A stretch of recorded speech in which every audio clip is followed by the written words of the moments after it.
Hello! So for this episode, gumawa tayo ng isa pang pwede ninyong ipangnegosyo or idagdag sa inyong existing na negosyo or simply iserve to your family and friends at syempre sa sarili mo.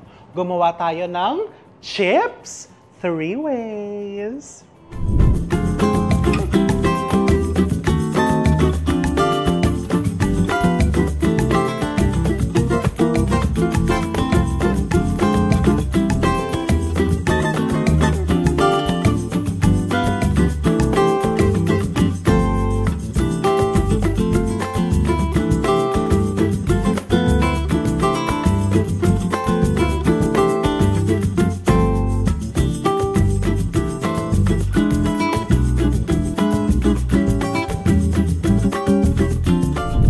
So, syempre, homemade yan. Gagawa tayo ng homemade potato chips and gagawa din tayo ng homemade kamote chips. Super dali lang, but meron kang kailangang orderin or bilhin kung gusto mong gumawa nito. You need a mandolin. So, this is a mandolin. And this one, I suggest, pag bibili ka, ang bilhin mo is the adjustable one. Ito kasi, nabili ko po ito 10 years ago pa in France. This is a Debouille brand na mandolin. Nabili ko to sa, kung hindi sa Idelihirin, yung bilihan ng mga, ewan ko kung tama pronunciation ko, ng mga kitchenware, baka sa Galerie Lafayette. Isa lang dun sa dalawang yun ang napagbilhan. Palagi ko dun sa Galerie Lafayette. Dito sa kabilang building, yung may mga pagkain and mga kitchenware, dun ko siya nabili. Ang maganda kasi dito, adjustable. So, pwede mong panipisin, pwede mong pakapalin. Eto, manipis, pinakamanipis. Parang chips talaga, pang chips. Eto, nabili ko last month sa Guam, nung nag-Guam kami during my birthday vacation. Maganda siya and mura, $5 lang. Kaso lang po, medyo makapal. Parang pang Mojos. Ito just so you can compare. Kita mo na eh. Ito is makita mo tanaw mo yung daliri mo. Ito hindi. Maganda din siya, Joseph brand. And it's only $5. So bumili ka niyan, pero pang Mojos. Kung gusto mong pang chips, yung adjustable yung bilhin mo. Mahal po ito, 140 euro. Ay, tanda ko pa ha. Kahit 5 years ago ko na binili. Pero baka during the time naka-sale. Ayan, diba? Tapos make sure gamitin mo yung safety. Ang ginegrate ko ngayon ay patatas. So this is the thickness that you want. Yung translucent na siya, yung tanaw mo ang daliri. Okay? Ngayon, pagka-slice mo, idiretso mo na siya in cold water. Ilulubog mo yan sa cold water. The reason why we are doing this is to remove the excess starch from your potatoes. Para pag pinrito mo siya, mas malutong and mas even yung browning. Bakit naman malamig yung tubig? Para magkaroon ng temperature shock from cold to hot, mas lulutong yung iyong chips. Now, for the kamote, unfortunately, nagpapahanap ako kanina ng, yung orange na kamote, wala daw makita. So, ito na lang. Kung ano yung nakita, maging masaya tayo doon.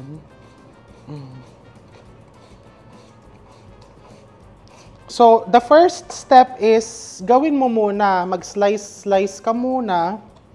Pagkatapos, mamaya gagawa tayo ng 3 flavor. Truffle potato chips, salted egg potato chips, and gagawa tayo ng cinnamon sugar kamote chips. That's my favorite. Ganong katagal mo siya kailangan ibabad? Actually, mabilis lang. Tingnan mo, mainit na ba? Pwede mo nang idiretso yan sa kamantikaan mo na mainit. Potatoes po ito. Just don't overcrowd. Ayan, ang ganda, oh, bongga. 'Di ba? Ano mo na sa high flame. O, so habang gaganyan ka, pagpatuloy mo tong paggagayat mo, kasama na po balat ha. Alam mo naman ngayon, pagkasama yung balat, sosyal. 'Di ba? Ang sabi nga, pag kumakain ka ng kamote ngayon, sosyal ka. 'Di ba? Kanino ko ba narinig yun? Nabasa ko na sa Facebook na kasi daw, si Gretchen Barreto, kamote kinakain. O di, sosyal ka. 'Di ba? Di ba? It's really nice na by using these affordable ingredients, we can create delicious delicacies, delicious products. And etong potato chips na to and kamote chips na to, since this is preservative-free, medyo mabilis ang shelf life. Basta consume immediately na lang. Or ilagay mo sa airtight container. Di ba ang ganda? O kung may restaurant ka, instead of buying potato chips, gumawa ka na lang ng sarili mo. Pag mahal ang patatas, kamote gamitin mo. Pag mahal ang kamote, balinghoy ang gamitin mo. Pag mahal ang balinghoy, nagmamahal ba balinghoy? Di ba balinghoy is kasava? Kasava balinghoy, di ba? Nagmamahal ba yun? Hindi, mura palagi yun eh, no? So, pag nagiging peaceful na ang kamunduhan, pwede mo nang hanguin.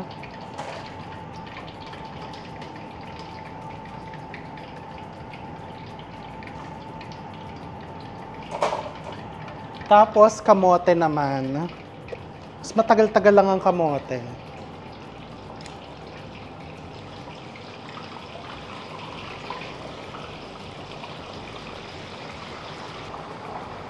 Ganun lang din yan. Hihintayin mong maging peaceful. Magba-brown, golden brown ng konti. Kung sakaling nahango mo na hindi pa malutong, pwede mo naman ibalik ulit yan. Lutong. And lasang sosyal kasi homemade pero wala masyadong lasa kasi wala pang asin. Okay, itong kamote natin. Una, makikita mo medyo mag-wilt siya. Kukulubot. Tapos nagiging peaceful na din ang mantika. Ready na siya. Konti pa. Kasi gusto natin malutong na malutong. And, habang hinihintay ko yan, magluluto na ako ng caramel. So, this is just white sugar. Vanilla sugar po ito. You just put around half a cup. Ano po ito ha? Pagka yung caramelized kamote, medyo lagyan ko ng konting tubig, konti lang. Medyo mataas po talaga sa sugar, mataas sa calories. Parang banana chips na matamis. Ba't ba kinumpara ko pa sa banana chips? Banana lang ba ang may karapatang tumamis? Okay. Mas maganda kasi talaga kung yung orange na kamote. Kaso wala mabili sa palengke, sabi ba kanina? Wala. Habang pinapalamig yan, ituloy natin ng potato chips.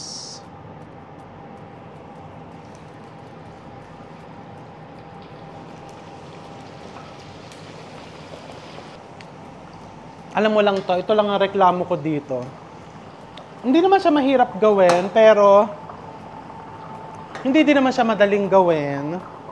Pero mapapansin mo, di ba, ang bilis niyang kainin. Yung excuse me, magugulat ka. Pag pinatong mo sa mesa, naubos na ng bisita mo. Ayan, so teka, tong caramel ko. Kailangan i-swirl-swirl mo para mag-even out. So, asukal lang po ito na may konting-konting tubig lang. Ayan, so yung caramel natin, natunaw na siya. Pinatay ko na ang apoy. Pwede na nating itos. Okay, so ganito po, no? Yung kamote chips mo, dito just be careful, ha? Lagay mo dyan. Tapos, didrizzlean mo nitong caramel. This is very, very hot, ha? Mapapasigaw ka kapag ka napadikit sa'yo.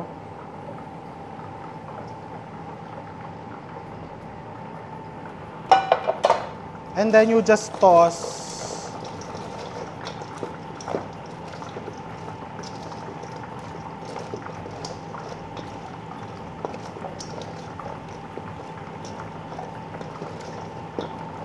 Sprinkle it with some cinnamon.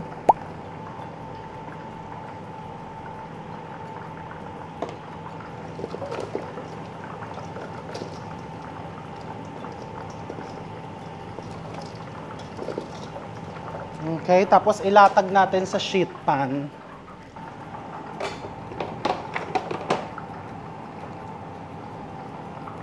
While it's warm, pwede mo na siyang paghiwa-hiwalayin ganyan. And then, as it cools down, magseset po yung caramel. Kaya dapat ngayon pa lang medyo mainit-init, pero hindi sobrang init. Ayan, pinaghiwa-hiwalay na natin. And then, I'm going to sprinkle it with a bit of salt, just a bit. And a bit of more of cinnamon powder. This is optional, ha? The cinnamon powder is optional. If you don't like cinnamon, wag mong lagyan. Yung iba po, ang ginagawa nila, kada kamote nilulubog sa caramel, but I just find that very sweet. Kaya I like tossing it. Sarap nito. Pero yung kamote, hindi ako makaget over doon sa kamote. Kasi pag yung orange or purple na kamote, mas masarap. Diba? Sa bagay ito, purple ang labas niya. Yung purple ang loob. Yun yung binibili ko sa Japan, may kamote chips, parang ganito. Doon ko nga natutunan to, nakita ko ginagawa sa harap mo mismo. Pero masarap din naman to. Penge. One down. Cinnamon sugar, kamote chips. Sarap. Isusunod ko nang gawin ang salted egg chips and truffle chips. For the salted egg chips, kumuha ka ng butter. Konting butter. Ito, tinitinda ko to dati. Diyan sa shop, gumagawa ako. Pero aaminin ko, yung chips, bumibili lang ako ng Lay's, konting oil. Diyos ko naman. Isang upuan po ng regular customer, ubos ang isang paketing chips. Kung ako pagagawa ng chips from scratch, naku naman, gat-gat ako. So, bumibili lang ako ng Lay's. And itong curry leaves, binigyan ako ni Carmi. Binibigyan niya ako dati. Si Carmi tsaka si Chef Gigi. Nahingi ako sa kanila. Mabait sila, nagbibigay sila. Hindi mo kailangan bilhin. Pakonti-konti lang naman siyempre hinihingi ko. Ayan, sautay mo lang dyan.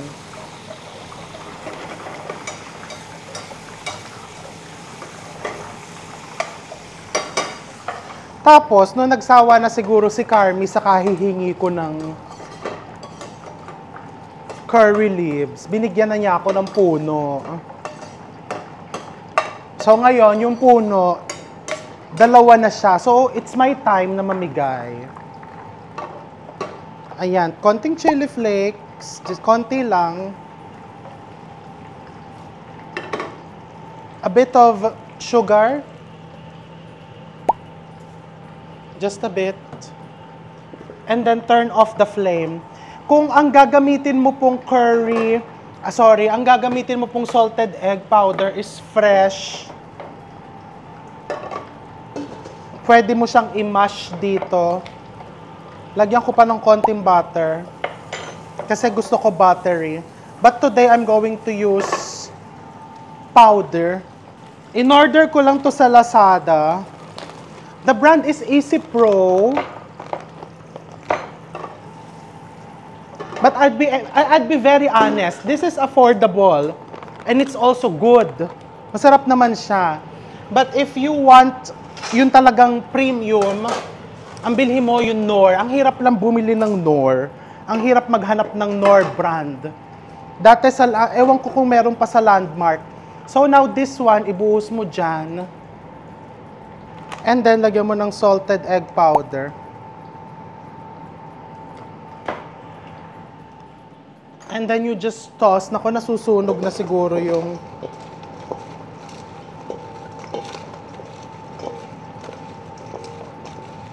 Ay, ang bango! Alam ko yung Knorr brand. Sa Landmark meron. Kung may kamag-anak ka sa Singapore, nung huling punta ko sa Singapore, 3 taon na, 2 taon, ang dami sa supermarket.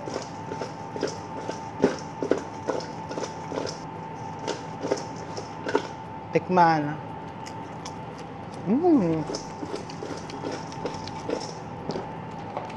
Sarap din naman to. Na-enjoy ko siya. A little bit more of sugar.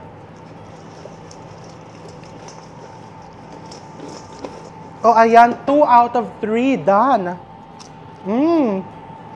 So, next, gawin naman natin yung truffle.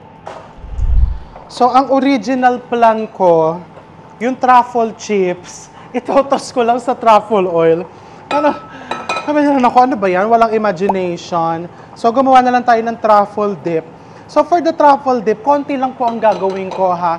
Kasi, medyo, since it's New Year, nagje-jetta galore kami. Equal amounts of cream cheese, heavy cream, and you can also put some mayonnaise.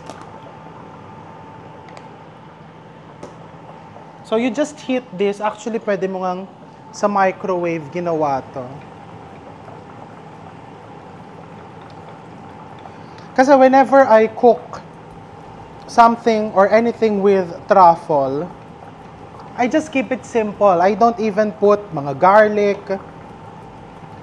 para talagang nangingibabaw yung truffle. So this is just a truffle dip. Very straightforward. I added the mayonnaise for the acidity. Okay, para may konting texture, lalagyan ko siya ng Eden cheese. Just a bit. Kasi tinikman ko siya, natabangan ako. Ang Eden cheese malasa. So again, this is just equal amounts of cream cheese, cream, Eden cheese or processed cheese that you just grate, mayonnaise. And then, pagka nag-melt na siya, lalagyan natin ng truffle oil. Sa sobrang kabisihan ng holiday season, ito na lang ang natirang truffle oil sa akin. Pero sabi ko, yes, sapat na yan. Yung iba kasi, medyo mauumay sila sa truffle and sa cream. That's why you need the acidity. Or you can also add some spice by putting a bit of chili flakes. Kung gusto mo lang naman. Kung ayaw mo, wag mong lagyan. Okay? So, iiwan ko yan ng ganyan. Ayan, you see the texture. Iiwan ko siyang ganyan. Patayin mo yung apoy. Off flame, that's the time you splash in your truffle oil. This is my favorite truffle oil. I get it from Santis. Hindi po ako ang bango. Hindi po ako endorser niyan, pero culinary student pa lang po kasi ako. Yan na yung ginagamit ko. Kasi po, talagang lasang truffle siya.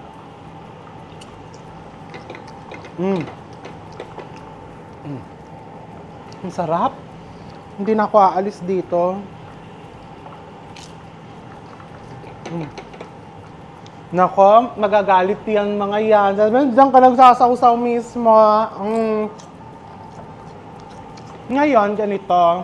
Kung gusto mo namang yung chips mo mismo, may lasang truffle. Sama na natin tong kamote, magpinsa naman yan. Asnan mo. Anuhan mo ng konting truffle oil. Konti lang ha. Mahal po ito.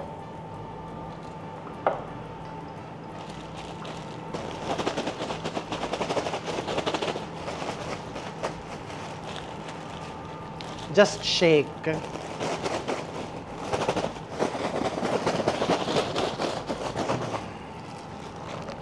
Ooh.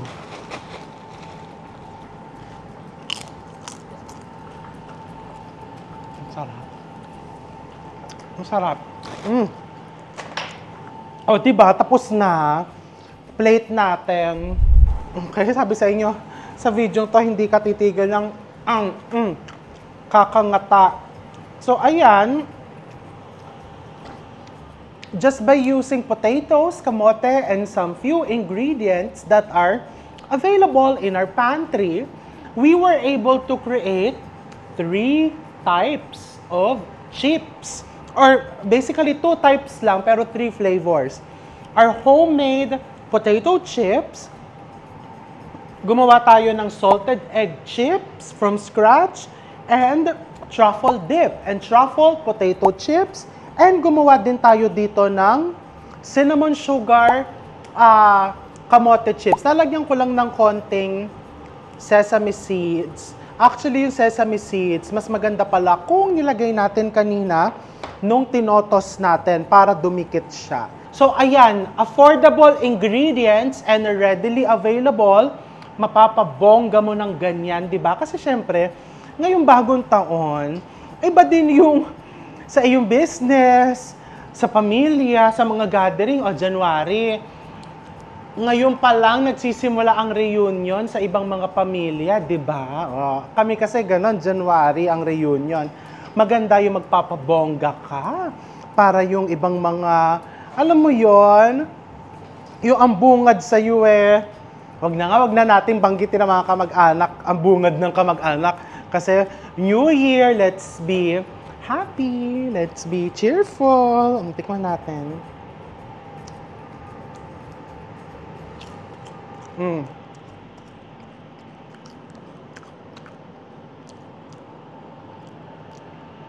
Ang sarap. Alam mo kung bakit siyang, ba't sarap na sarap ako?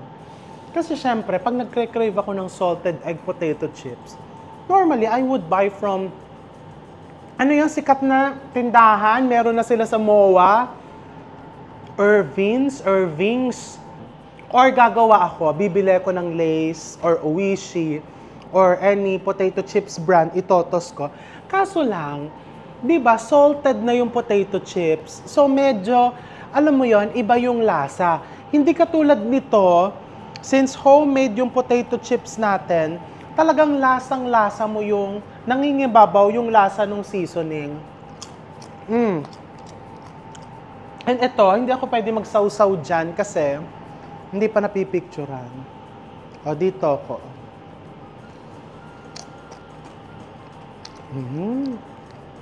Ang sosyal naman ng lasa nito.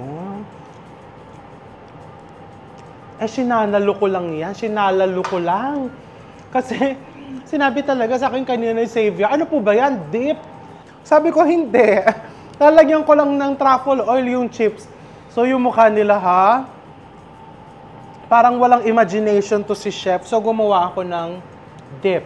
And of course, this one is my personal favorite because gumagawa po talaga ako nito and dine-dessert ko.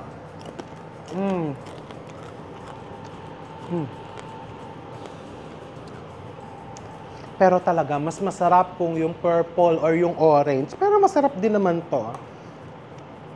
Okay na siya. O ayan, gumawa ka na. Itag mo ko kapag ka nakagawa ka na nitong chips 3 ways. And I'm going to see you all soon.